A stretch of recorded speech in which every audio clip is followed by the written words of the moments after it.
सभी भक्तजनों को मेरा निमंत्रण प्रणाम। राम राम, जय श्री कृष्णा। पुन्नुम सिहा की दुनिया में आप सभी का बहुत बहुत स्वागत है। श्रीमद् भागवत महापुराण चतुर्थ स्कंद 9वां अध्याय, ध्रुव का वर पाकर घर लौटना।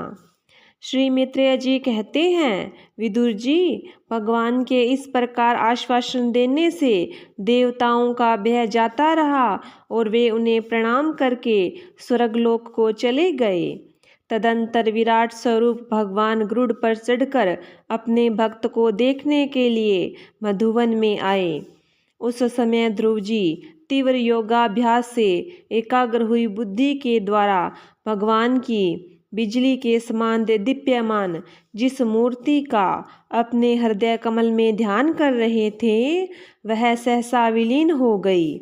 इससे घबराकर उन्होंने जो ही नेत्र खोले कि भगवान के उसी रूप को बाहर अपने सामने खड़ा देखा। प्रभु का दर्शन पाकर बालक ध्रुव को बड़ा कौतूहल हुआ। वह प्रेम में अधीर हो गए। उन्होंने पृथ्वी पर दंड के समान लौटकर उन्हें प्रणाम किया।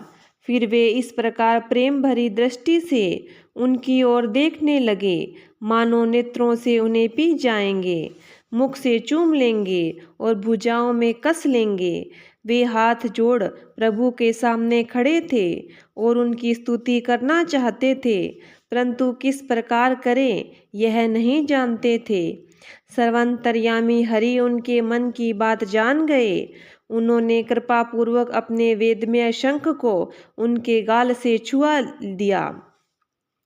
ध्रुव जी भविष्य में अविचल पद प्राप्त करने वाले थे। इस समय शंख का स्पर्श होते ही उन्हें वेदमयी दिव्य वाणी प्राप्त हो गई और वे जीव तथा ब्रह्म के स्वरूप का निश्चय हो गया। वे अत्यंत भक्ति भाव से धैर्यपूर्वक विश्व विख्यात कीर्तिमान श्री हरि की स्तुति करने लगे। ध्रुव जी ने कहा, प्रभु, आप सर्वशक्ति संपन्न हैं। आप ही मेरे अंतःकरण में प्रवेश कर अपने तेज से मेरी इस सोई हुई वाणी को सजीव करते हैं तथा हाथ, पैर, कान और त्वचा आदि अनन्य इंद्रियों एवं प्राणों को भी चेतनता देते हैं। मैं आप अंतर्यामी भगवान को प्रणाम करता हूँ।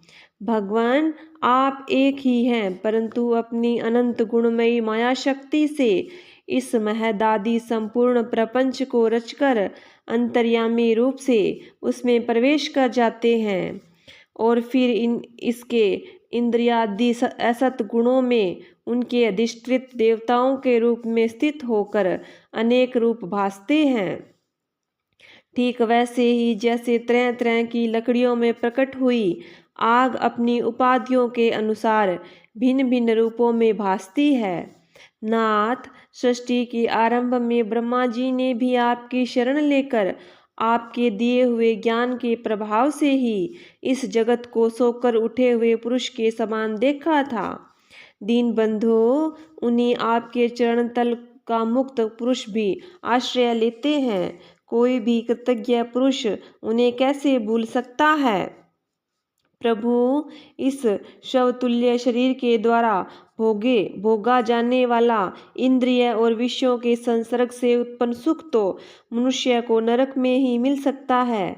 जो लोग इस विषय सुख के लिए ललायित रहते हैं और जो जन्म मरण के बंधन से छूटा करने वाले कल्प तरु स्वरूप आपकी उपासना भगवत प्राप्ति के सिवा किसी अन्य उद्देश्य से करते हैं, उनकी बुद्धि अवश्य ही आपकी माया द्वारा ठगी गई है। नाथ, आपके चरण कमलों का ध्यान करने से और आपके भक्तों के पवित्र चरित्र सुनने से प्राणियों को जो आनंद होता है, वह निजानंदन स्वरूप ब्रह्म में भी नहीं मिल सकता।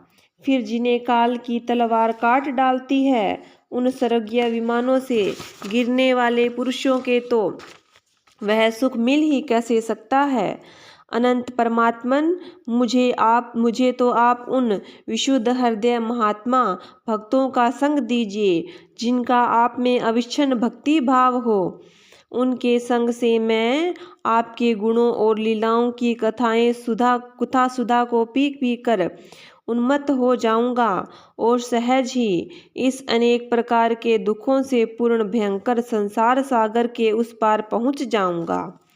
कमलनाभ प्रभु, जिनका चित आपके चरण कमल की सुगंध से लुभाया हुआ है, उन महानुभावों का जो लोग संग करते हैं, वे अपने इस अत्यंत प्रिय शरीर और इसके संबंधी पुत्र मित्र ग्रह और स्त्री आदि की सुधि भी नहीं करते।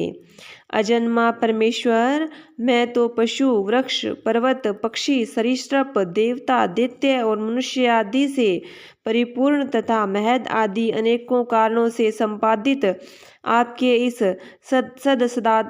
सदात्मक स्थूल विश्व रूप को ही जानता हूँ। इससे परे जो आपका परम स्वरूप है, जिसमें वाणी की गति नहीं है, उसका मुझे पता नहीं।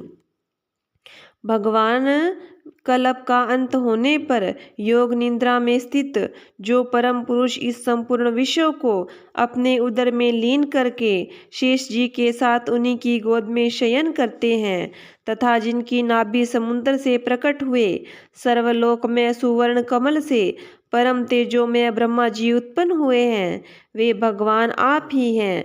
मैं आपको प्रणाम करता हूँ। प्रभु, आप अपनी अखंड चिन्मयी दृष्टि से बुद्धि की सभी अवस्थाओं के साक्षी हैं तथा नित्य मुक्त शुद्ध सतम्य सर्वज्ञ परमात्म स्वरूप निर्विकार आदि पुरुष षडेश्वर्य संपन्न एवं तीनों गुणों के अधीश्वर है। आप जीव से सर्वथा भिन्न हैं तथा संसार की स्थिति के लिए यज्ञाधिष्ठाता विष्णु रूप से विराजमान हैं। आपसे ही विद्या अविद्या आदि विरुद्ध गति वाली अनेकों शक्तियाँ धारावाहिक रूप में निरंतर प्रकट होती रहती है। आप जगत के कारण अखंड अनादि अनंत आनंदमय निर्विकार ब्रह्म स्वरूप है। मैं आपकी शरण में हूँ। भगवान, आप परमानंद मूर्ति हैं। जो लोग ऐसा समझकर निष्काम भाव से आपका निरंतर भजन करते हैं, उनके लिए राज्य आदि भोगों की अपेक्षा आपके चरण कमलों की प्राप्ति ही भजन का सच्चा फल है। स्वामीन, यदि बात ऐसी ही है तो भी गौएं जैसे अपने तुरंत के जन्मे हुए बछड़ों को दूध पिलाती और व्याघ्र आदि से बचाती रहती है, उसी प्रकार आप भी भक्तों पर कृपा करने के लिए निरंतर विकल रहने के कारण हम जैसे सकाम जीवों की भी कामना पूर्ण करके उनकी संसार भय से रक्षा करते रहते हैं।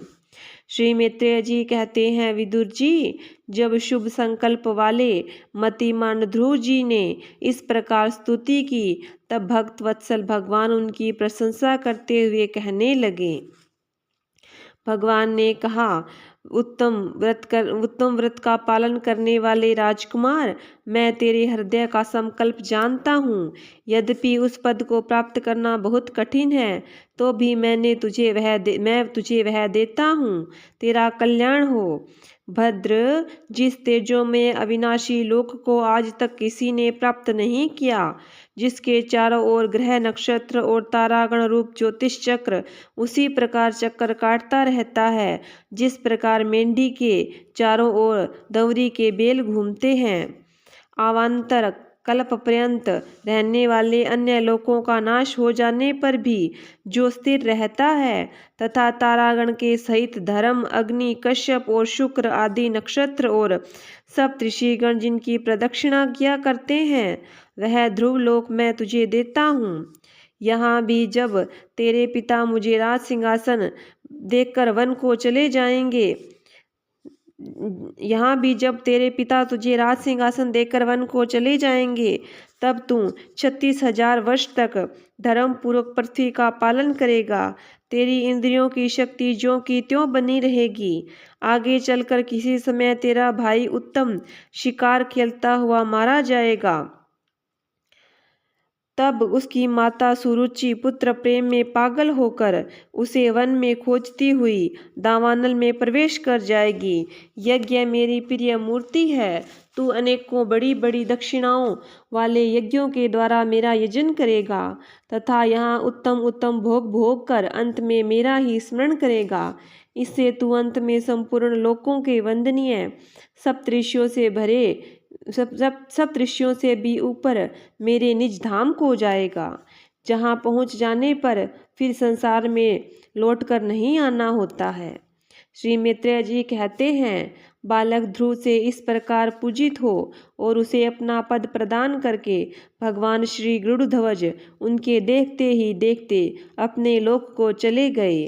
प्रभु के चरण से वासे संकल्पित प्रभु की चरण सेवा से संकल्पित वस्तु प्राप्त हो जाने के कारण यद्यपि ध्रुव जी का संकल्प तो निवृत्त हो गया, किंतु उनका चित्त विशेष प्रसन्न नहीं हुआ। फिर वे अपने नगर को लौट गए। विदुर जी ने पूछा, ब्राह्मण, मायापति श्री हरि का परम पद तो अत्यंत दुर्लभ है और मिलता भी उनके चरण कमलों की उपासना से ही है। ध्रुव जी भी सार का पूरा विवेक रखते थे, फिर एक ही जन्म में उस परम पद को पा लेने पर भी उन्होंने अपने को अकृतार्थ क्यों समझा। श्री मैत्रेय जी ने कहा, विदुर जी, ध्रुव जी का हृदय अपनी सौतेली माता के बागबाणों से बिंद गया था तथा वर मांगने के समय भी उन्हें उनका स्मरण बना हुआ था। इसी से उन्होंने मुक्ति दाता श्री हरि से मुक्ति नहीं मांगी। अब जब भगवत दर्शन से वह मनोमालिन्य दूर हो गया तो उन्हें अपनी इस भूल के लिए पश्चाताप हुआ। ध्रुव जी मन ही मन कहने लगे, अहो, सनक आदि नैष्ठिक ब्रह्मचारी सिद्ध भी जिन्हें समाधि द्वारा अनेकों जन्मों में प्राप्त कर पाते हैं, उन भगवत चरणों की छाया को मैंने 6 महीने में ही प्राप्त कर लिया, किंतु चित्त में दूसरी वासना रहने के कारण मैं फिर उनसे दूर हो गया। अहो, मुझ मंदभाग्य की मूर्खता तो देखो, मैंने संसार पाश को काटने वाले प्रभु के पाद पद्मों में पहुंचकर भी उनसे नाशवान वस्तु की ही याचना की। देवताओं को स्वर्ग भोग के पश्चात फिर नीचे गिरना होता है, इसलिए वे मेरी भगवत प्राप्ति रूप उच्च स्थिति को सहन नहीं कर सके, अतः उन्होंने मेरी बुद्धि को नष्ट कर दिया। तभी तो मुझ दुष्ट ने नारद जी के यथार्थ बात को स्वीकार नहीं की।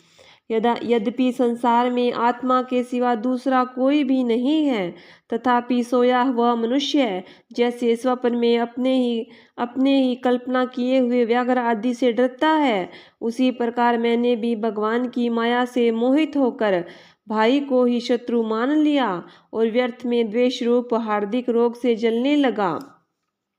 जिन्हें प्रसन्न करना अत्यंत कठिन है, उन्हीं विश्व आत्मा श्री हरि को तपस्या द्वारा प्रसन्न करके मैंने जो कुछ मांगा है वह सब व्यर्थ है। ठीक उसी तरह जैसे गतायु पुरुष के लिए चिकित्सा व्यर्थ होती है। ओहो, मैं बड़ा भाग्यहीन हूँ। संसार बंधन का नाश करने वाले प्रभु से मैंने संसार ही मांगा।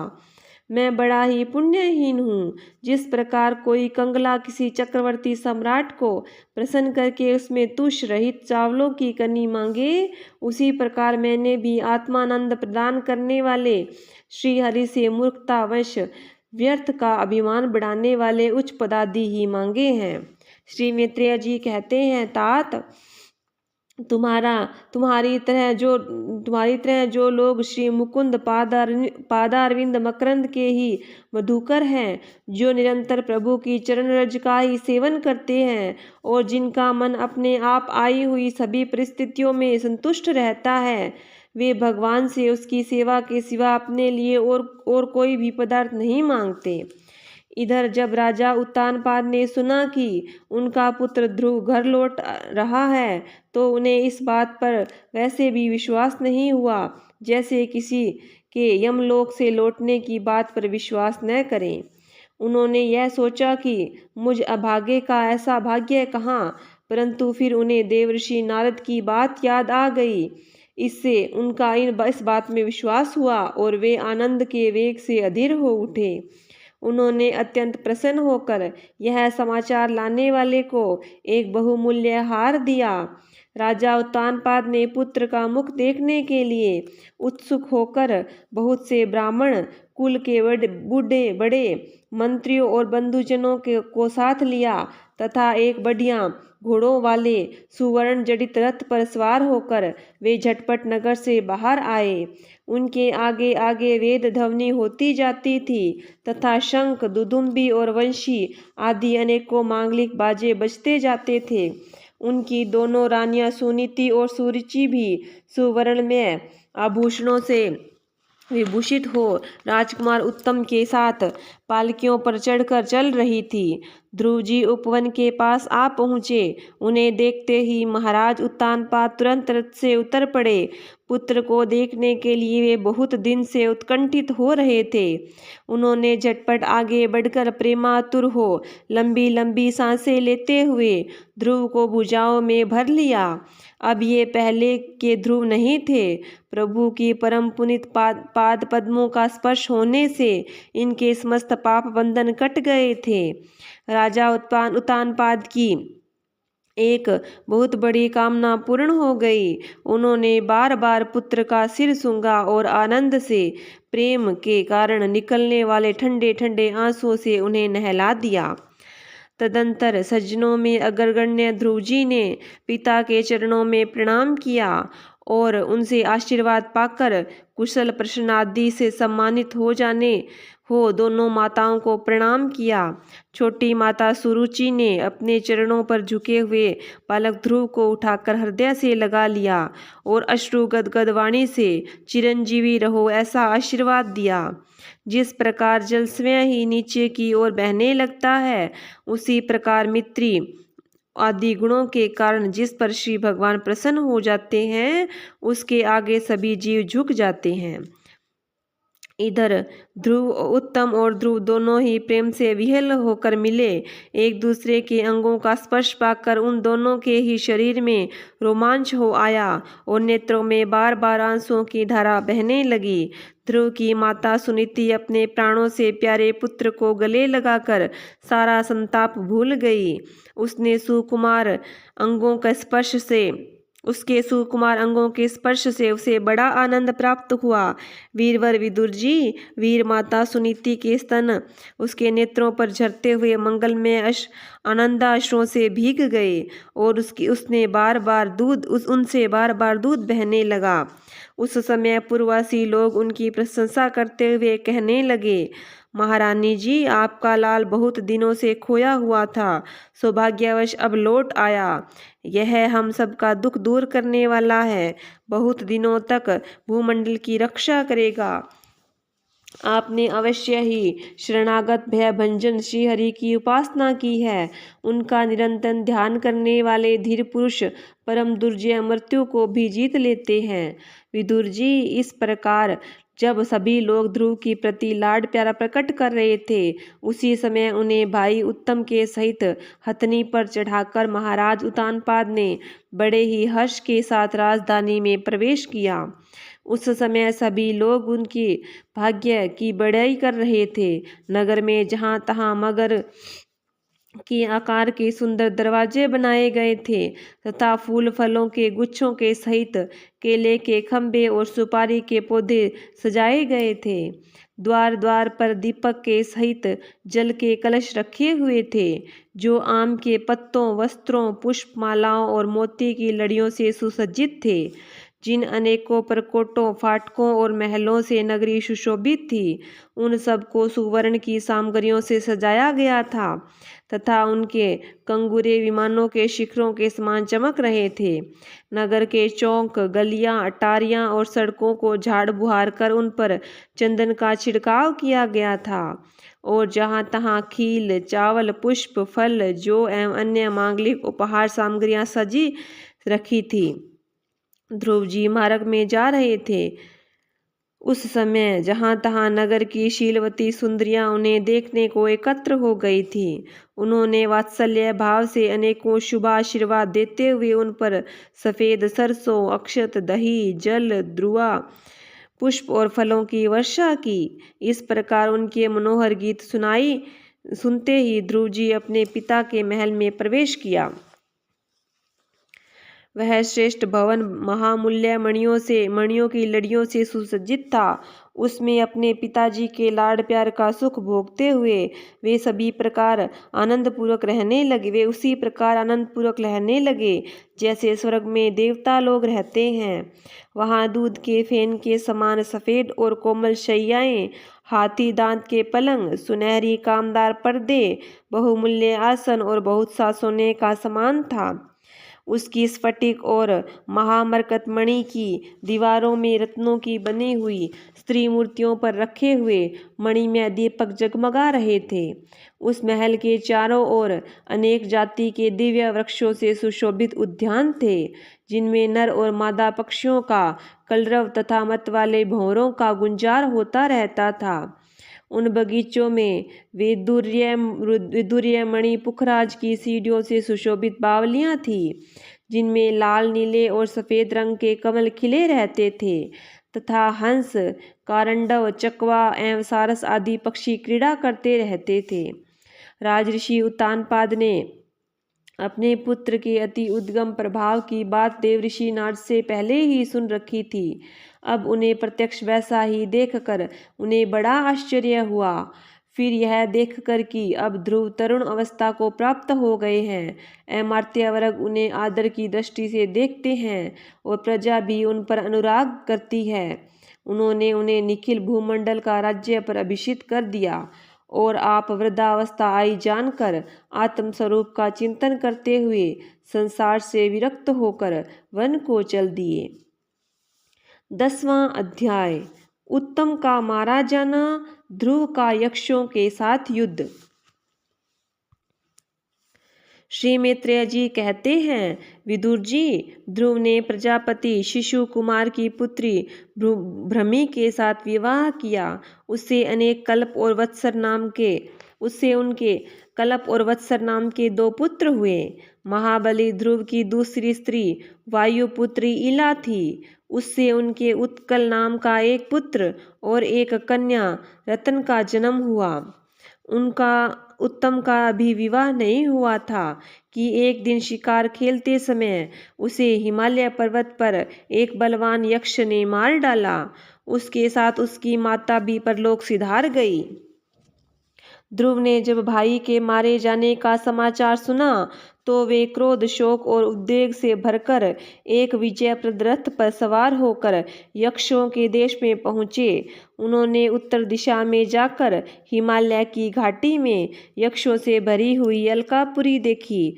उसमें अनेकों भूत, प्रेत, पिशाच आदि रुद्रानुचर रहते थे।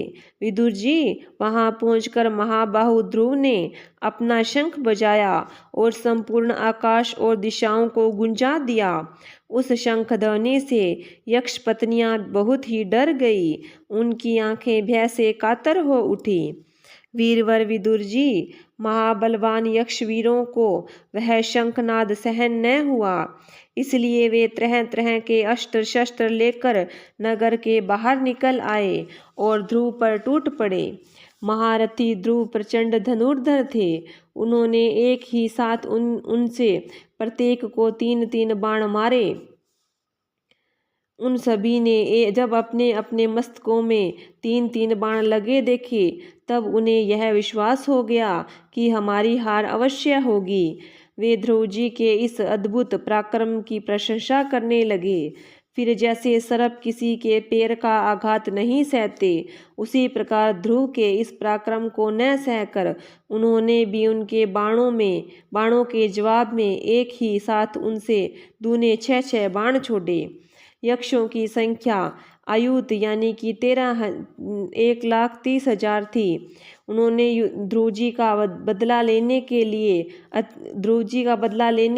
अत्यंत कुपित होकर रथ और सारथी के सहित उन पर परिध, खड़ंग, प्राश, त्रिशूल, फर्शा, शक्ति, रिष्टि, भूषुंडी और चित्र विचित्र पंखदार बाणों की वर्षा की। इस भीषण शस्त्र वर्षा से ध्रुव जी बिल्कुल ढक गए। तब लोगों को उनका दिखना वैसे ही बंद हो गया जैसे भारी वर्षा से पर्वत का। उस समय जो सिद्धगण आकाश में स्थित होकर यह दृश्य देख रहे थे वे सब हाय हाय करके कहने लगे, आज यक्ष सेना रूप समुद्र में डूबकर यह मानव सूर्य अस्त हो गया।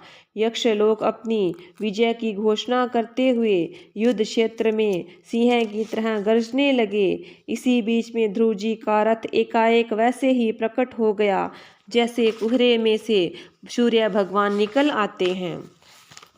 ध्रुव जी ने अपने दिव्य धनुष की टंकार करके शत्रुओं के दिल दहला दिए और फिर प्रचंड बाणों की वर्षा करके उनके अस्त्र शस्त्रों को इस प्रकार छिन्न भिन्न कर दिया जैसे आंधी बादलों को तितर बितर कर देती है। उनके धनुष के छूटे हुए तीखे और तीखे तीर यक्ष राक्षसों के कवचों को भेद कर इस प्रकार उनके शरीर में घुस गए जैसे इंद्र के छोड़े हुए वज्र पर्वतों में प्रवेश कर गए थे। विदुर जी, महाराज ध्रुव के बाण से कटे हुए यक्षों के सुंदर कुंडल मंडलित मस्तकों से, सुनहरी ताल वृक्ष के समान जांघों से, वल्य विभूषित बाहुओं से, हार भुजबंद मुकुट और बहुमूल्य पगड़ियों से पटी हुई वह वीरों के मन को लुभावने वाली समरभूमि बड़ी शोभा पा रही थी। जो यक्ष किसी प्रकार जीवित बचे वे क्षत्रिय प्रवर ध्रुव जी के बाणों से प्राय अंग अंग छिन्न भिन्न हो जाने के कारण युद्ध क्रीड़ा में सिंह से परास्त हुए गजराज के समान मैदान छोड़कर भाग गए। नरश्रेष्ठ ध्रुव जी ने देखा कि उस विस्तृत रणभूमि में अब एक भी शत्रु अस्त्र शस्त्र लिए उनके सामने नहीं है, तो उनकी इच्छा अलकापुरी देखने की हुई, किंतु वे पुरी के भीतर नहीं गए। ये मायावी क्या करना चाहते हैं, इस बात का मनुष्य को पता नहीं लग सकता। सारथी से इस प्रकार कहकर वे उस विचित्र रथ में बैठे रहे तथा शत्रु के नवीन आक्रमण की आशंका से सावधान हो गए। इतने में ही उन्हें समुद्र की गर्जना के समान आंधी का भीषण शब्द सुनाई दिया तथा दिशाओं में उठती हुई धूल भी दिखाई दी। एक क्षण में ही सारा आकाश मेघमाला से घिर गया। सब और भयंकर गड़गड़ाहट के साथ बिजली चमकने लगी। निष्पाप विदुर जी, उन बादलों से खून, कफ, पीप, विष्ठा, मूत्र और चिबर की वर्षा होने लगी और ध्रुव जी के आगे आकाश से बहुत से धड़ गिरने लगे। फिर आकाश में एक पर्वत दिखाई दिया और सभी दिशाओं में पत्थरों की वर्षा के साथ गदा, परिध, तलवार और मुसल गिरने लगे। उन्होंने देखा कि बहुत से सर्प वज्र की तरह फुंकार मारते रोषपूर्ण नेत्रों से आग की चिंगारियां उगलते आ रहे हैं। झुंड के झुंड मतवाले हाथी, सिंह और बाघ भी दौड़े चले आ रहे हैं। प्रलय काल के समान भयंकर समुद्र अपनी उताल तरंगों से पृथ्वी को सब ओर से डुबाता हुआ बड़ी भीषण गर्जना के साथ उनकी ओर बढ़ रहा है। क्रूर स्वभाव असुरों ने अपनी आसुरी माया से ऐसे ही बहुत से कौतुक दिखलाए जिनसे कायरों के मन कांप सकते हैं। ध्रुव जी पर असुरों ने अपनी दुस्तर माया फैलाई है। यह सुनकर वहां कुछ मुनियों ने आकर उनके मंगल की कामना की। मुनियों ने कहा, उत्तानपाद नंदन ध्रुव, शरणागत भय भंजन शारंगपाणी भगवान नारायण तुम्हारे शत्रुओं का संहार करे। भगवान का तो नाम ही ऐसा है जिनके सुनने और कीर्तन करने मात्र से मनुष्य दुस्तर मृत्यु के मुख से अनायास ही बच जाता है। श्रीमद् भागवत महापुराण चतुर्थ स्कंद 10वां अध्याय समाप्त। बोलिए विष्णु भगवान की जय हो। बोलिए कृष्ण कन्हैया लाल की जय हो। नारायण नारायण नारायण नारायण।